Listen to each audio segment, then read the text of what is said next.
떼야 뗄 수 없는 관계들이 있어요.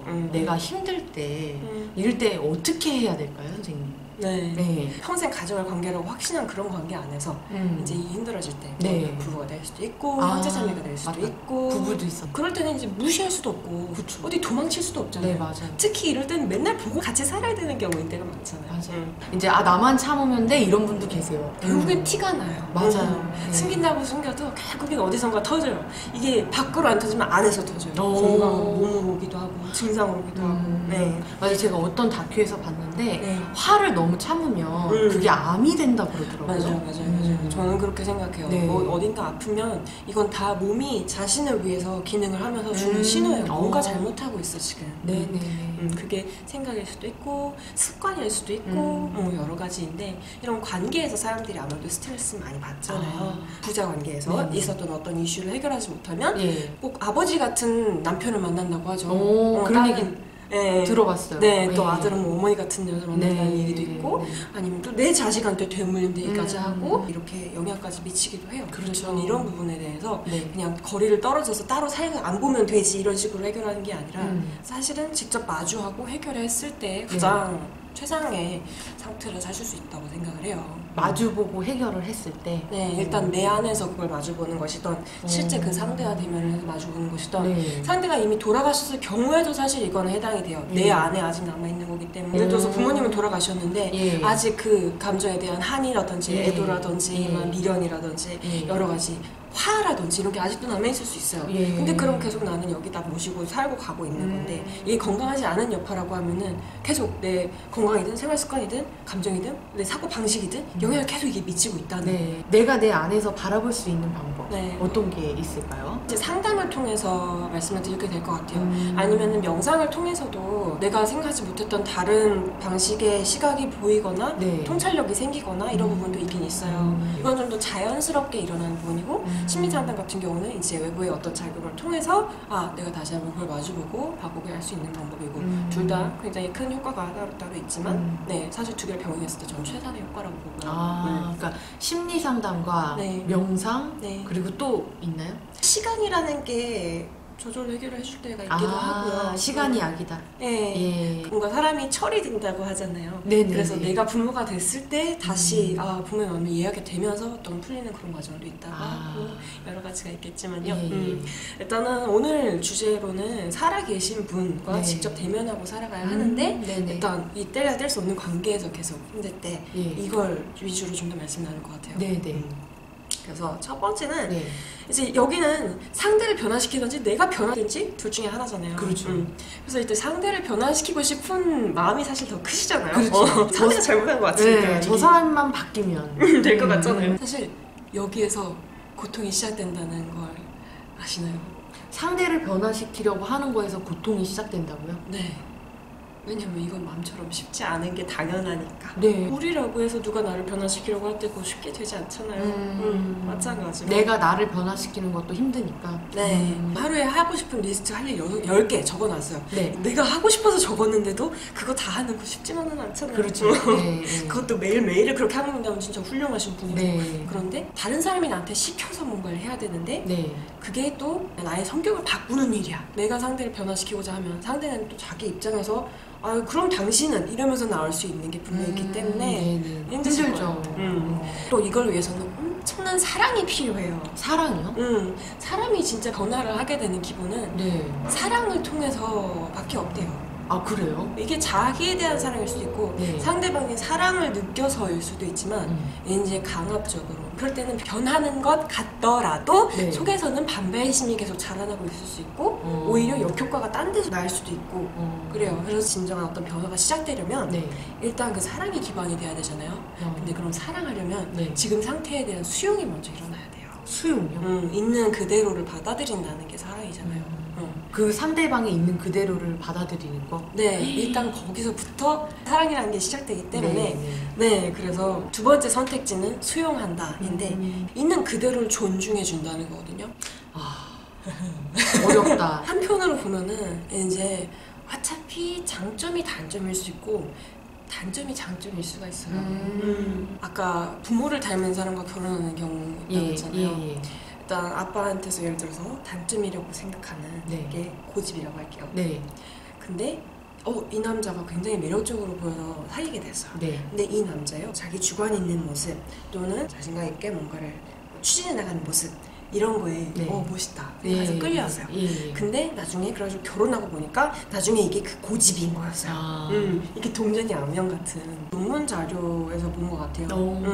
거기서 보면 네. 커플들이 헤어지는 이유가 네. 그들이 처음에 사랑에 빠졌던 이유와 네. 비슷했더래요. 예를 들면은 네, 연애 네. 전에는 오빠는 강력한 게 매력이지 그랬는데 음. 연애는 의구 답답하 이제 이런 그림이 있고, 아니면은 남친의 신중한 모습에 반했는데 네. 뭐 만나다 보니 그게 답답해지는 이제 이런 거라든지, 네, 뭐 유머러스한 성격이 좋았는데 나중엔 그게 안 진지해 보여서 싫어진다든지, 잘 챙겨줘서 좋았는데 나중에 보니까 짐작 질투가 엄청 심했다든지, 뭐 자신감이 좋아서 끌렸는데 나중에 보니까 마초 같아서 이게 싫어진다든지 이런 식으로.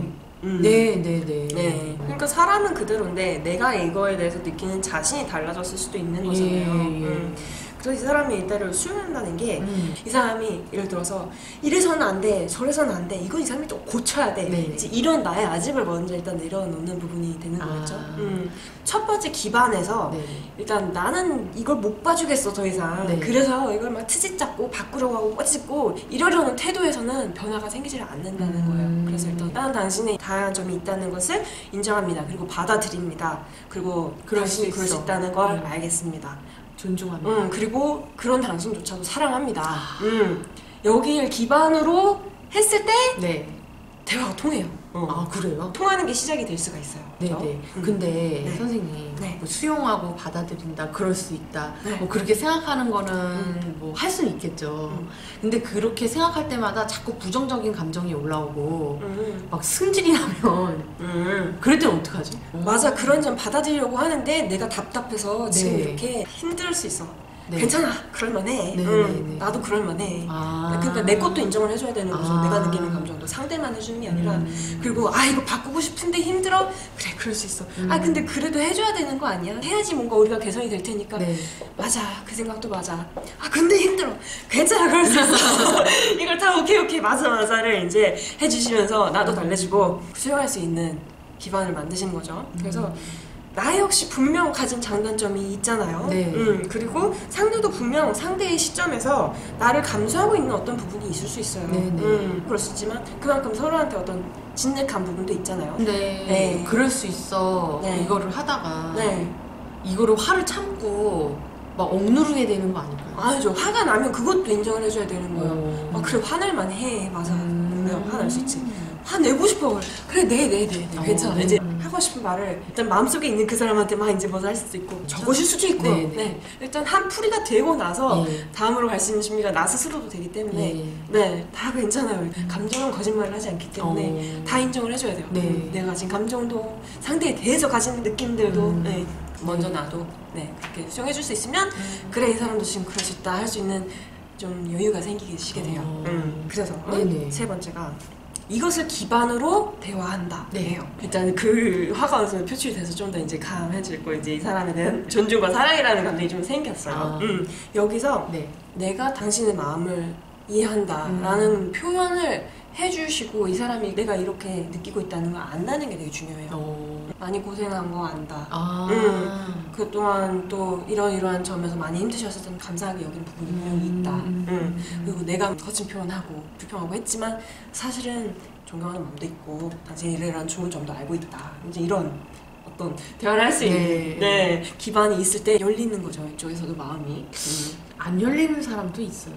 그럴 수도 있죠. 내가 이제 그렇게 나갔을 때 상대방이 나를 우습게 본다거나 아니면은 이제 그러면은 그래, 네가 잘못한 거야, 네가 고쳐, 이렇게 나올 수가 있어요. 상대방이. 근데 그럼 그것도 이제 말해주는 거예요. 당신 입장에서도 역시 나에 대해서 이런저런 불편한 점이 있었을 만한 것을 알고 있다. 그리고 당신 입장에서는 이럴 수밖에 없었던 걸 당신 또 나름 최선을 다했다는 걸 알겠고 나 역시도 그런 부분이 있었다는 것을 알아줬으면 좋겠다. 난 당신과 잘 지내고 싶어서 그러고 싶어서 지금 이런 대화를 하는 거다. 이런 태도로 나갔는데 네. 이쪽에서 또 이렇게 나오면은 아 정말 우리가 끊을 수 없는 관계인가 다시 한번 생각해보실 계기가 되겠지만 저는 그렇게 생각해요. 사람들 속으로는 알아요. 네. 어떤 게 옳고 그른 건지 다 느낌상 대부분은 알아요. 그리고 이 사람 마음에도 뭐 사랑이라든지 뭐 이런 감정이 있다고 쳐요. 네네. 근데 자신이 약할수록 더 그걸 그냥 있는 그대로 표출을 못하고 고마운 감정이 있어도 그냥 고맙다고 말을 못하고 자기를 되게 보호하고 숨기려고 해요. 되게 수줍어해요. 그런 어떤 부드럽고 여린 자신의 어떤 모습을 드러내거나 하는 것을. 근데 상대방 쪽에서 난 당신을 공격하려는 게 아니다 라는 걸 이제 충분히 드러내고 보듬어줄 자세로 이 사람이 안정할 수 있을 만한 기반으로 대화를 하게 되면 보통은 이쪽에서도 좀 스멀스멀 열게 될 거예요. 그게 이제 사람은 상대적이라서 함께 잘 지내고 싶다는 것을 이제 표현하고 대화를 하는데 명확하게 표현을 하시는 게 중요해요. 내가 원하는 거. 그래서 정확하게 요구해요. 그렇죠. 당신은 맨날 이러잖아. 네. 아니면 나한테 좀 잘해줬으면 좋겠어. 네. 이러면 또 내가 뭐 맨날이야 이런 식으로 상대방에서 그런단 말이에요. 아주 구체적으로 말을 하는 거죠.